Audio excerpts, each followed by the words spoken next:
everyone and welcome back to the Pottery Corner, my studio down on the south coast of England near Chichester.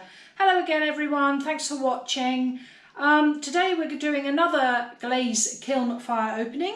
As I've said before, now that all my lovely students are back in the studio, the work is being processed through the kilns very much quicker. So luckily for us, we've had lots of sunshine in England, which is why I am looking a little bit hot. So the lovely sunshine powers the solar panels that run the kilns, or the majority of the kilns. It might not cover absolutely everything that they use, but it certainly goes a long way towards firing the kilns. So it's good to have the sunshine, and when it's sunny we are firing our kilns. Okay, so let's flick the switch and get on with it. The kiln is down to 31 degrees centigrade, so it's cool. The ambient temperature, as I've said, it's about 27 degrees today, so it's really hot, and it's been really hot all day. So actually, the kiln at 31 degrees is very nearly ambient temperature. I have had just the sneakiest, very tiny sneaky peek just on the top layer. So here we go. Open the kiln up and we'll see what we've got. Again, in this kiln, there's quite a lot of my work actually in this kiln, which is nice for a change. And then there's a few bits of students' work, so we'll go through them as they come out. And first out is a pasta bowl of mine. And I'm going to refer to my glaze book because there's quite a few that are sort of similar glazes. This one is Weeping Plum, Amaco's Weeping Plum inside, which is this lovely pale pink. And then on the outside, it is Sky, Amaco's Sky, the Celadon Glaze by 2, and Seaweed by 2 over. And you'll see that there's some texture on here from the texture stamps. And where the seaweed has pulled on the textured stamps, it's made this lovely pattern. These textured stamps, there are some available on my Etsy shop, so if you'd like to have a look at the Etsy shop, there are several sets of ceramic stamps available. We've already sold a lot of them, so there are a few sets left if you'd like to take a look. So that's how I do the interlocking stamps, and that again is on another YouTube video, so I'll put the name of the video on for you. So that's Amaco's Weeping Plum inside, with Amaco's Sky and Seaweed over ×2 on the outside. So that's a goodie. In the mould making slip casting video, I was playing with using the coloured slip on the inside of the mould before pouring the casting slip. So this is one of the little espresso mugs which has got black slip and then a white inside and a spiral handle. So that was on the slip casting video. So that's actually quite successful. I quite like that, and it's quite a dense black, that black slip. So it could be a black glaze, but it's done with slip, which is obviously easier to do. Right, half shelf. Let me take that one out if it will come, which it won't. I've been playing with these vinyl stickers that my friend Karen, you'll have heard me talk about Karen a lot. She owns a company that does vinyl lettering and also stickers for walls. So she does things like this decal on the wall. And we had a play the other day using some little vinyl stencils and things that she's actually made. So that's been put onto the clay body and then coloured slip applied over the top. So that's just clay body colour, this white or off-white, and then we've used a slip over the top of the sticky vinyl stickers that we put on. Actually, it's a really lovely finish. I quite like that. Really pretty. So unusual, and again, you know, it's unique because nobody else is going to apply it in quite the same way. Now, this item here, I decided that after the pottery throwdown, I'd have a go at throwing a donut. It is not as easy as it looks, let me tell you, but I made this It's a flower ring, so there is a channel inside that goes all the way around to hold water. And then I've just made some holes in it so that you could put something with a really short stem in it. So something like, you know, a floribunda rose, where you don't want to pick the rose that's out because it's got too little buds with it. Well, you could just chop the rose off and pop it in here in a little bit of water. So I'll post a picture of that once it's actually got some flowers in it. But I made it for my sister. My sister has a cutting garden, so I thought she might quite like to experiment with using that. And that's a prototype, so we will see where that journey takes us later on. But I must say it was an interesting throw.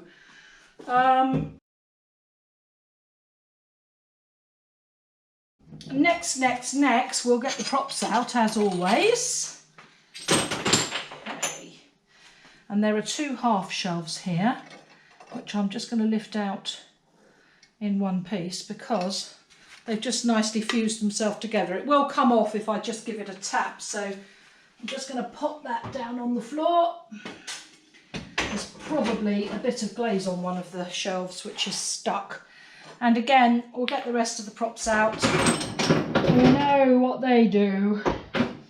That is a red version of the casting mug. So that's a red slip in the bottom of the slip casting mould. And then that's clay body colour on there. So again, nice little espresso mug. They're quite sweet. I love the ribbing on them. Very nice. This is Jane's wonky pot. We love a wonky pot. And there's just one little cookie on the end of that foot. Oh, 2 cookies on the feet. That's why I put the cookies on them, because I'd rather that the pot stuck to the cookie than stuck to my kiln shelf. So, lovely wonky pots. We love wonky pots. In the studio, we make quite a lot of them. And the glaze combination on here is snow inside and snow down the side. This is Amaco's pear and Amaco blue rutile on the base and on the feet. So, nice little pot with look lovely with a weeping plant coming over the side. That is just a test tile of a new slip colour. So that one is azure slip. Quite nice actually, quite nice and sort of turquoisey, pretty. Okay, so a couple of kiln loads ago, or even in the last kiln load, we were looking at what I'm calling elephant ear dishes. And this is the second of them. So I found a leaf in the woods. We still don't know what it's called. Celia had a good go at a guess at it. But whatever it is, it makes this lovely shape and the veining is very nice. So I've put some copper oxide on here and wiped it back so that it was just in the veining and on the back, just so that it's not plain. And then this one is actually, it is... she says, she can't find it now. It is Emerald Falls. Now, Emerald Falls, as you know, is green. And there is just the tiniest bit of green just in that central canal. So obviously the copper oxide has turned the Emerald Falls that should be green into this brown, but actually I quite like that. That's quite naturalistic, and again it would go in the garden if you wanted to pop it out in the garden, because this is craft crank clay, so it can stay outside all year, and equally it could go indoors, so actually nice. And I like the way that the veining has been pulled out by that glaze, so not quite what I had expected it to come out like, but sometimes, as we say, you get something you weren't expecting.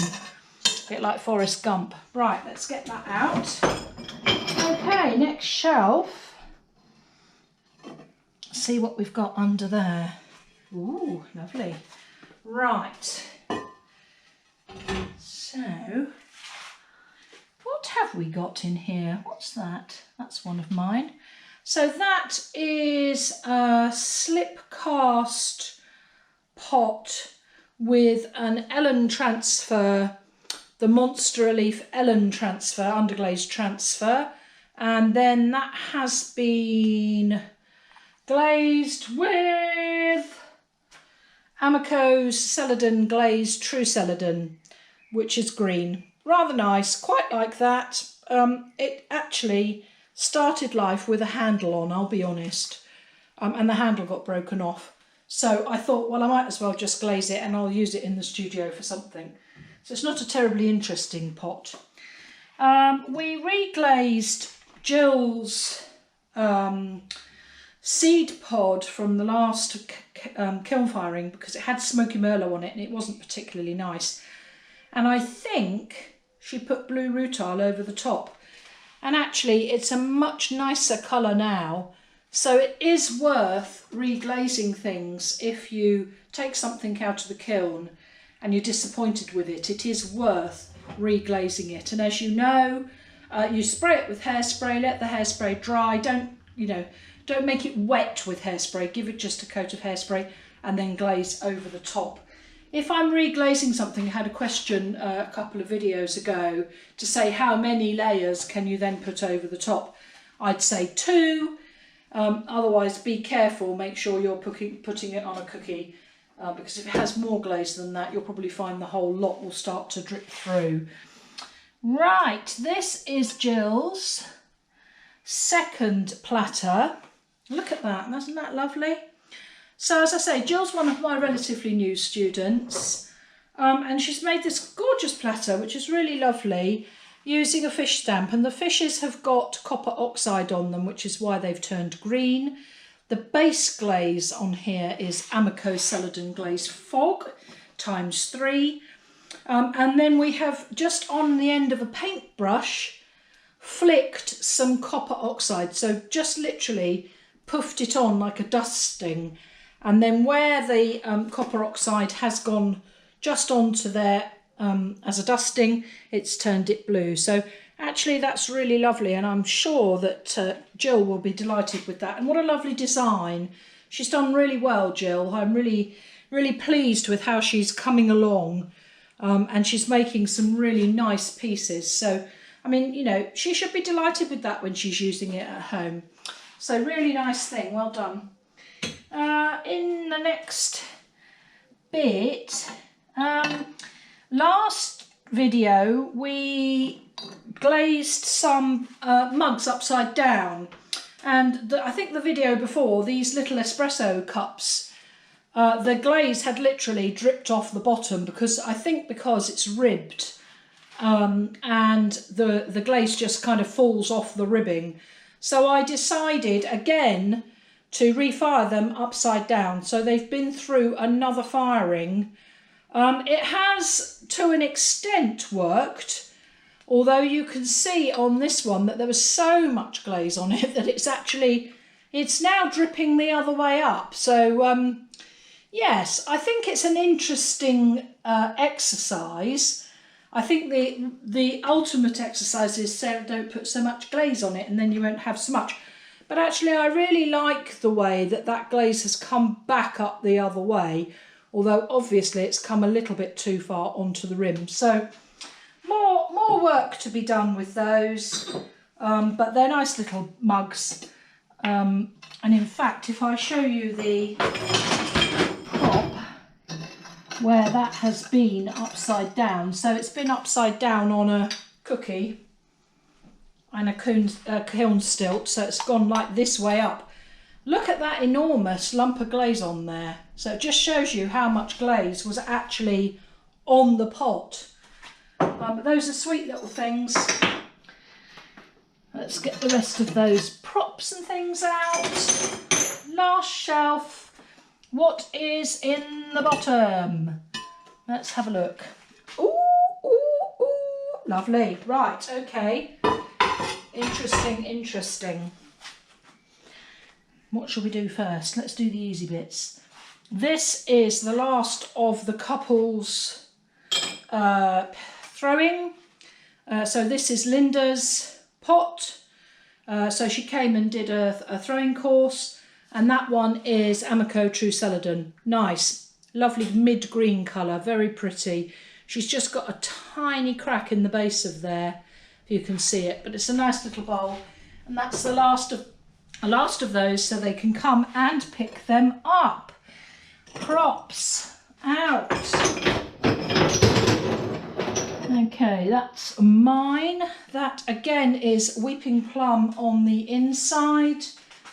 And this is Sky by 2. So Amaco Celadon Glaze Sky, 2 coats, with Amaco's Emerald Falls 2 coats over the top. So the difference between these 2 bowls, this is Sky by 2 with Seaweed by 2, and that is Sky by 2 with Emerald Falls by 2. They're quite similar, but intrinsically a little bit different. But as I was saying in the how to save money on glazes, if you only had Sky and Seaweed, you could still get the same effect. So test tiles, always test tiles.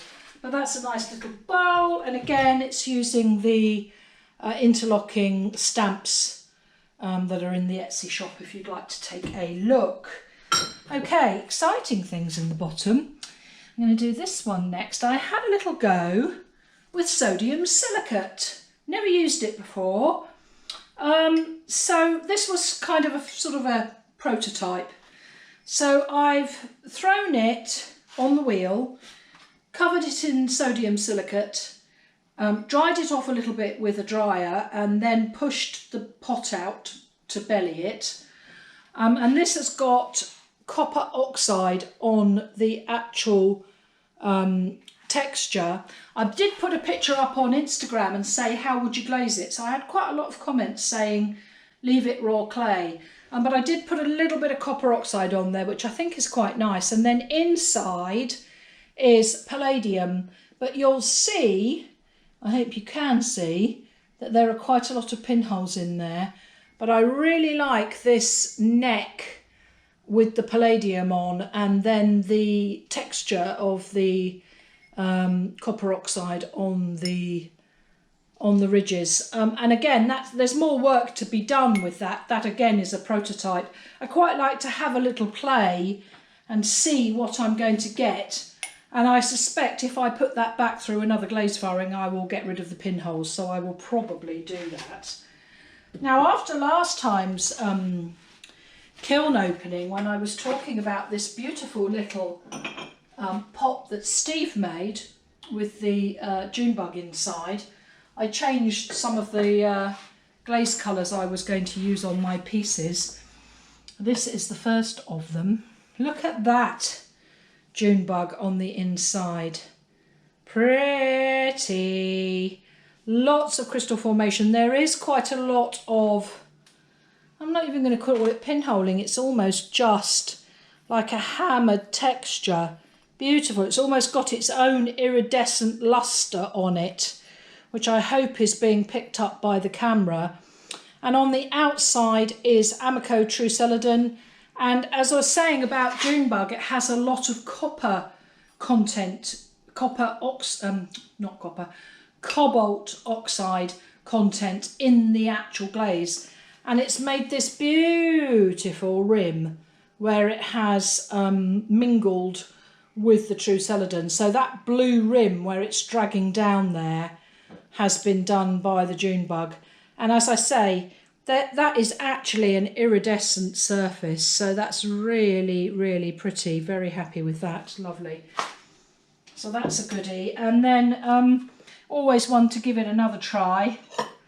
This is a larger, a larger bowl, which has got Emerald Falls on its own on the back, which is really very nice actually.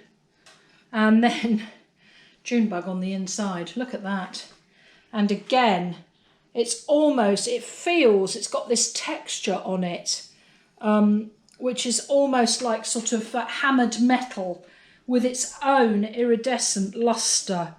Really, really pretty. I have used Junebug a few times, but I've never had it do this.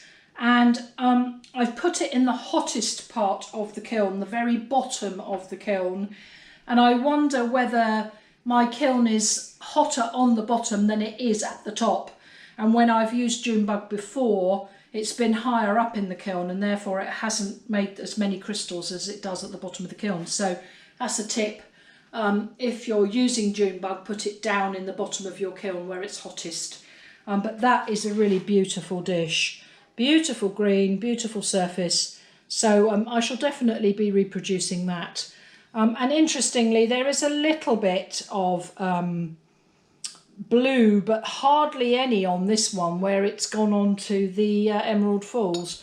Whereas on the True Celadon, you can see there's a very blue rim on there, but there isn't such a blue rim on the Emerald Falls. So obviously it's not reacting in the same way with that glaze. So that's quite interesting. Okay, so that's your lot for today. So some interesting things coming out of the kiln.